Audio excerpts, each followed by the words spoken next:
Hi guys, എല്ലാവർക്കും വണക്കം. ഞാൻ ഇന്നലെ ഒരു ന്യൂസ് വായിച്ചത്, അതായത് പത്രത്തിലാണേ, മലയാള മനോരമയിലാണ്. സംഭവം വലിയ സംഭവമൊന്നുമല്ല, എന്നാലും വായിച്ച സംഭവം പറയാണ്. പൊന്നാനി താലൂക്ക് ആശുപത്രിയിലെ ഒരു ഡോക്ടർ നേരെ ഒരു യുവാവ് കത്തി ചൂണ്ടി ഭീഷണിപ്പെടുത്തി. എന്തിനാ അറിയോ? അമിത ഡോസിലുള്ള ഗുളിക എഴുതാൻ.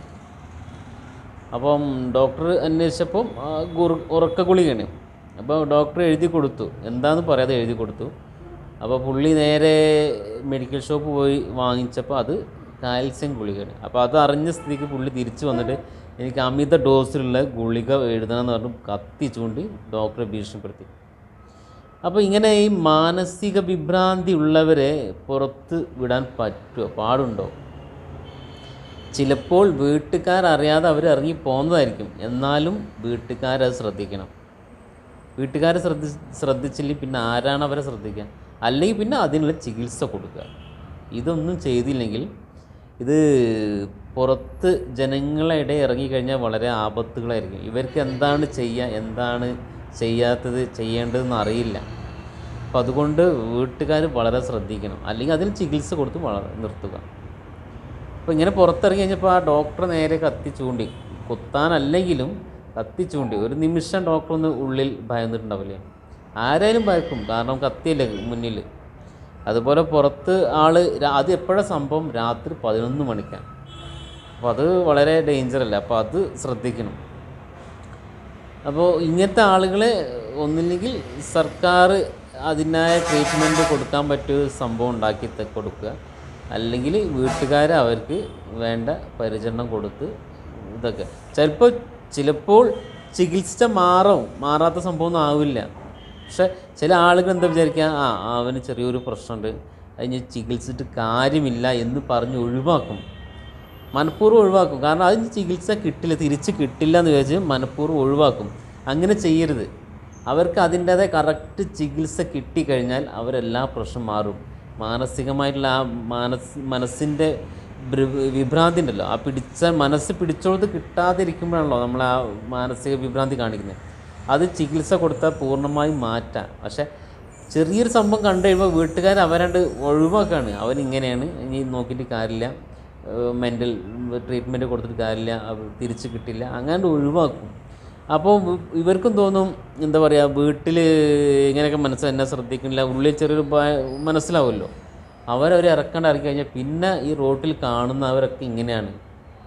വീട്ടുകാർ ശ്രദ്ധിക്കാതായി അവർ അതിൻ്റെ ഉച്ചിയിലെത്തുകയാണ്. ആ മനസ്സിന് പിടിച്ചാൽ കിട്ടാതെ ഉച്ചിയിലെത്തിക്കണം. അവർക്കറിയില്ല അവരെന്താ ചെയ്യുന്നത്, എന്താണ് പറയുന്നത്, അവർക്ക് അറിയാത്തൊരവസ്ഥ നീങ്ങിക്കൊണ്ടിരിക്കുകയാണ്. ഇന്ന് നമ്മൾ റോട്ടിൽ ഇറങ്ങി കാണാൻ പറ്റും. എത്ര പേരുണ്ട് അങ്ങനെ, എത്ര പേരുണ്ട് അഴുക്കായ മുണ്ടും മുടിയൊക്കെ ജട പിടിച്ച് കിടക്കുന്നതും കുളിയോ ഒന്നുമില്ലാത്തൊരവസ്ഥയിൽ നടക്കുന്നത് അവർ. പക്ഷെ അന്ന് ആ തുടക്കത്തിൽ അവർക്ക് ചികിത്സ കിട്ടിയാൽ അത് അവർക്ക് ഫലിച്ചിരുന്നു, മാറ്റിയെടുക്കാൻ പറ്റിയിരുന്നു, വീട്ടുകാരൊന്ന് ശ്രമിച്ചു കഴിഞ്ഞാൽ. പക്ഷെ അത് അങ്ങനെ ശ്രമിക്കണില്ല. വരുമ്പോഴേക്ക് അവരെ തള്ളിവിടുക, പോട്ടെ, ചികിത്സിച്ച് കാര്യമില്ല, കിട്ടൂല, തിരികെ കിട്ടൂല. അപ്പോൾ അവർക്ക് ആ ഭാരം ഒഴിവായി എന്നാണ് എനിക്ക് തോന്നുന്നത് ഇങ്ങനെ വിടുമ്പോഴേ. അല്ലാതെ ഒരാൾ ഇങ്ങനെ തനിയെ വരികയാണെങ്കിൽ തന്നെ വീട്ടിൽ എന്ത് സമ്മർദ്ദമോ പ്രശ്നങ്ങളോ ഉള്ളവർക്കായിരിക്കും ഇത് അധികം വരാൻ ചാൻസ്, അല്ലേ? അപ്പോൾ അല്ലെങ്കിൽ പിന്നെ എന്താണ്, സർക്കാർ ഇതിൻ്റെ ഇങ്ങനെ പുറത്തിറങ്ങി എന്താ പറയുക, മാനസികമായിട്ട് വിഭ്രാന്തിയുള്ളവർ പുറത്തിറങ്ങി നടക്കുകയാണെങ്കിൽ അതിന് എന്താ പറയുക, അതിനൊരു കേന്ദ്രമോ ചികിത്സാലയം ഉണ്ടാക്കിയിട്ട്, അങ്ങനെ ഒരുപാടുണ്ട്. ഇങ്ങനെ പുറത്തിറങ്ങി നടക്കുന്നവരെ പിടിച്ചു കൊണ്ടുപോയി അവിടെ ചികിത്സിപ്പിക്കാനുള്ള സംവിധാനം സർക്കാർ ഏർപ്പെടുത്തണം. അല്ലെങ്കിൽ പിന്നെ വീട്ടുകാർ തുടക്കത്തിൽ തന്നെ ഇവരെ ചികിത്സ മാറ്റിയെടുക്കണം. അങ്ങനെ ഒരുപാട് പേര് മാറിയതുണ്ട് കേട്ടോ. ഒരുപാട് പേര് ഞാൻ കണ്ടിട്ടുണ്ട്, ഒരുപാട് പേര് മാറിയിട്ടുണ്ട്. ഒരാൾ പണ്ട് എനിക്ക് ഒരു ഫ്രണ്ട് പറഞ്ഞൊരു കഥയല്ല, നടന്ന സംഭവമാണ്.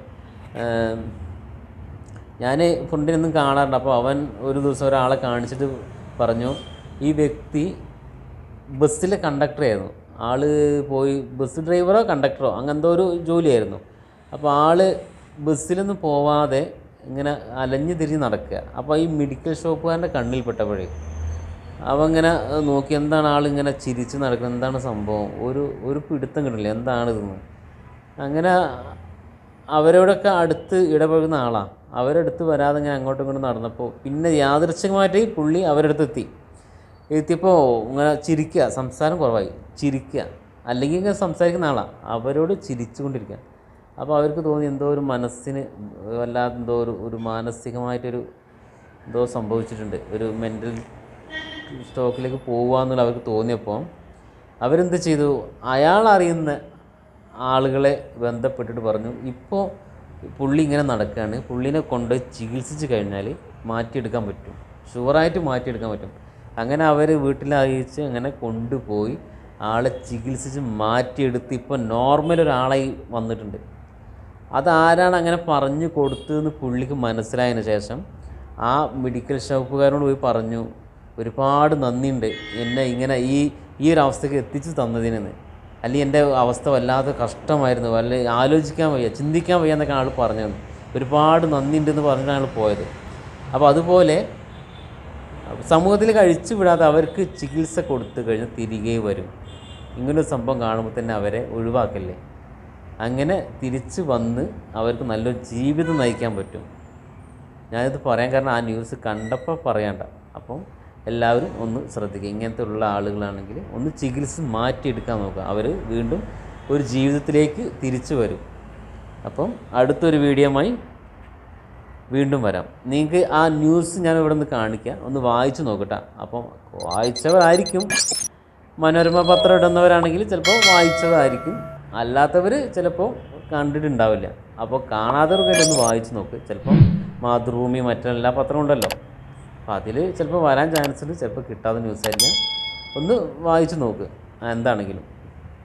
അപ്പോൾ ഓക്കെ, അടുത്തൊരു വീഡിയോയുമായി വീണ്ടും വരാം. ഓക്കെ.